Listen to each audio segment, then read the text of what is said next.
ಓಂ ಶ್ರೀ ಮಾತ್ರೇ ನಮಃ. ನಿತ್ಯಭಕ್ತಿ ಕಾರ್ಯಕ್ರಮಕ್ಕೆ ಸುಸ್ವಾಗತವನ್ನು ಕೋರುತ್ತಾ, ವಿವಾಹ ಅಂದರೆ ಎಲ್ಲೋ ಒಂದು ಕಡೆ marriages are made in heaven ಅಂತೀವಿ. ಹಾಗೆ ವಿವಾಹ ಅಂತಕ್ಕಂಥದ್ದು ಮನುಷ್ಯನ ಜೀವನದಲ್ಲಿ ಒಂದು ಪ್ರಮುಖ ಘಟ್ಟ ಅಂತೂ ಕೂಡ ಹೇಳ್ಬೋದು. ಹಾಗೆ ಈ ವಿವಾಹಗಳಲ್ಲಿ ನಾವೇನಾಗುತ್ತೆ, ನಾವು ಅರೇಂಜ್ ವಿವಾಹ, ಪ್ರೇಮ ವಿವಾಹ ಎಲ್ಲವನ್ನೂ ನೋಡೋ ಜೊತೆಗೆ ವಯಸ್ಸಿಗೆ ಪ್ರಾಶಸ್ತ್ಯ ಕೊಡಬೇಕಾ ಕೊಡಬಾರ್ದಾ? ಯಾಕೆ ಅಂತ ಹೇಳಿದ್ರೆ ಅನಾದಿ ಕಾಲದಿಂದಲೂ ಕೂಡ ಬಾಲ್ಯ ವಿವಾಹದಿಂದಲೂ ಕೂಡ ನಾವು ಸಾಮಾನ್ಯವಾಗಿ ಗಂಡಿನ ವಯಸ್ಸು ಜಾಸ್ತಿ ಇರುತ್ತೆ, ಹೆಣ್ಣಿನ ವಯಸ್ಸು ಕಡಿಮೆ ಇರುತ್ತೆ ಅನಾದಿ ಕಾಲದಿಂದಲೂ. ಆಮೇಲೆ ಅದು ಬರ್ತಾ ಬರ್ತಾ ಪರಿವರ್ತನೆ, ಜಗದ ನಿಯಮ ಅಂತಕ್ಕಂಥ ಭಗವದ್ಗೀತೆಯ ಕಡೆಯ ಸಾಲಿನನ್ನು ನೆನಪು ಮಾಡ್ಕೊಳ್ತಾ ನಾವು ಈ ಪರಿವರ್ತನೆ ಆಗ್ತಾ ಆಗ್ತಾ ಆಗ್ತಾ ಆಗ್ತಾ ಏನಾಗ್ಬಿಟ್ಟಿದೆ, ಗಂಡು ಏಜ್ಗಿಂತ ಹೆಣ್ಣಿನ ಏಜ್ ಜಾಸ್ತಿ ಇದ್ದರೆ ಅದು ಶುಭನ ಅಶುಭನ ಅಂತಕ್ಕಂಥ ಪ್ರಶ್ನೆಗಳು ತುಂಬ ಜನ ಕೇಳ್ತಾರೆ, ನನ್ನನ್ನು ಕೇಳ್ತಾ ಇರ್ತಾರೆ. ಇವತ್ತು ಅದರ ಬಗ್ಗೆ ಒಂದಷ್ಟು ವಿಚಾರಗಳನ್ನು ನಾವು ತಿಳ್ಕೊಳ್ಳೋಣ. ಇಂದು ಈ ವಿವಾಹ ನಮ್ಮ ಸಂಸ್ಕೃತಿ ಅಥವಾ ಜ್ಯೋತಿಷ್ಯ ಶಾಸ್ತ್ರದಲ್ಲಿ ಅಥವಾ ಹಿರಿಯರು ಹೇಳಿರ್ತಕ್ಕಂಥದ್ದು, ಅಥವಾ ನಮಗೇನು ಅಂದರೆ ಗೃಹಿಣಿ ಗೃಹ ಮುಚ್ಚತೆ.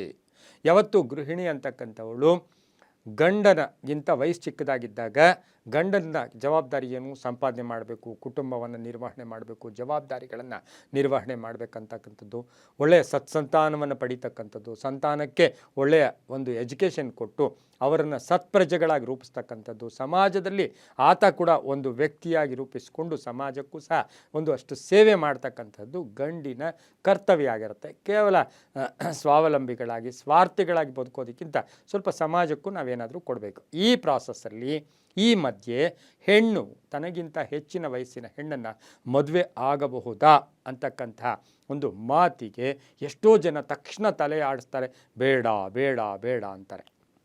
ಆದರೆ ಕಾಲ ಬದಲಾವಣೆ ಆಗಿರ್ತಕ್ಕಂಥದ್ದು, ಯಾವುದೇ ಶಾಸ್ತ್ರಗಳಲ್ಲಿ ಗಂಡಿಗಿಂತ ಹೆಣ್ಣು ವಯಸ್ಸು ಜಾಸ್ತಿ ಇದ್ದರೆ ಮಾಡ್ಕೋಬಾರ್ದು ಅಂತಕ್ಕಂತಹ ಒಂದು ವಿಚಾರ ಇಲ್ಲ. ಹಾಗಾಗಿ ಇಲ್ಲಿ ನಾವೀಗ ಇದರ ಬಗ್ಗೆ ನೇರವಾಗಿ ಮಾತಾಡೋಕ್ಕೆ ಹೋದಾಗ, ವಿವಾಹ ವಿಷಯಗಳಿಗೆ ಬಂದಾಗ ಮನಸ್ಸಿನ ವಿವಾಹ, ಅನೇಕ ವಿವಾಹ, 8 ವಿಧದ ವಿವಾಹಗಳನ್ನು ನಾವು ಜ್ಯೋತಿಷ್ಯದಲ್ಲಿ ನೋಡ್ಕೋಬೋದು. ಆದರೆ ಇಲ್ಲಿ ಹಿಂದಿನ ಕಾಲದಲ್ಲಿ ಹೆಣ್ಣು ಮನೆಗೆ ಸೀಮಿತ ಆಗಿತ್ತು, ಈಗ ಹಂಗಲ್ಲ. ಆಕೆ ಎಲ್ಲ ವಿಚಾರಗಳಲ್ಲೂ ಕೂಡ ಗಂಡು ಹೆಣ್ಣು ಇಬ್ಬರೂ ಕೂಡ ಸರಿಸಮಾನರಾಗೂ ಕೂಡ ಜೀವನವನ್ನು ನಡೆಸ್ತಾ ಇದ್ದಾರೆ. ಹಾಗಾಗಿ ಪುರಾಣಗಳಲ್ಲಿ ನೋಡೋಕ್ಕೆ ಹೋದಾಗ ವಸಿಷ್ಠ ಋಷಿ ಅರುಂಧತಿ ಏಜು ಜಾಸ್ತಿ ಇತ್ತಂತೆ. ಹಾಗೆಯೇ ನೋಡೋಕ್ಕೆ ಹೋದಾಗ ಚಂದ್ರ, ನಮ್ಮ ನವಗ್ರಹಗಳಲ್ಲಿ ಚಂದ್ರನಿಗಂತ ಜಾಸ್ತಿ ವಯಸ್ಸಿನವರಾಗಿದ್ದರು ಅಂತಕ್ಕಂಥದ್ದನ್ನು ನಾವು ಪುರಾಣಗಳಲ್ಲಿ ನೋಡ್ಕೋಬೋದು. ಇನ್ನು ಅರ್ಜುನ ಸಹ ಒಂದು ಉಲೂಪಿ ಅಂತಕ್ಕಂತಹ ಒಂದು ಆ ತಾಯಿಯನ್ನು ಮದುವೆ ಆಗ್ತಕ್ಕಂಥ ಸಂದರ್ಭದಲ್ಲಿ ಆಕೆಯ ಏಜು ಕೂಡ ಅರ್ಜುನಿಗಂತ ಜಾಸ್ತಿ ಇತ್ತು ಅಂತಾರೆ. ಇವೆಲ್ಲವೂ ಕೂಡ ದೈವ ಸಂಕಲ್ಪ, ವಿವಾಹ ವಿಷಯಗಳೆಲ್ಲವೂ ಕೂಡ ದೈವ ಸಂಕಲ್ಪ. ಹಾಗೆ ಶ್ರೀಕೃಷ್ಣರಿಗಿಂತ ಸತ್ಯಭಾಮ ವಯಸ್ಸು ಕೂಡ ಸ್ವಲ್ಪ ಜಾಸ್ತಿ ಇತ್ತು ಅಂತಕ್ಕಂಥದ್ದನ್ನು ಕೂಡ ನಾವು ಪುರಾಣಗಳಲ್ಲಿ ನೋಡಬಹುದು. ಅದೇ ರೀತಿ ನೋಡೋಕ್ಕೆ ಹೋದಾಗ ಇವತ್ತಿನ ದಿವಸ ಸಚಿನ್ ತೆಂಡೂಲ್ಕರ್ ಇರ್ಬೋದು, ನಮ್ಮ ಒಂದು ಈ ಕಾಲಘಟ್ಟಕ್ಕೆ ಅಭಿಷೇಕ್ ಬಚ್ಚನ್ ಇರ್ಬೋದು, ಹಾಗೆ ನಟಿ ಜಯಂತಿಯವರು ಅಷ್ಟೇ. ಹಾಗೆಯೇ ಅವರೂ ಸಹ ನಂಜುಂಡಸ್ವಾಮಿ ಅಂತ ಮದುವೆ ಆದಂಥ ಸಂದರ್ಭ, ನಂಜುಂಡಸ್ವಾಮಿ ಜಯಂತಿಯವರಿಗಿಂತ ಸ್ವಲ್ಪ ಚಿಕ್ಕವರಾಗಿದ್ದರು ಅಂತ ಹೇಳ್ತಾರೆ.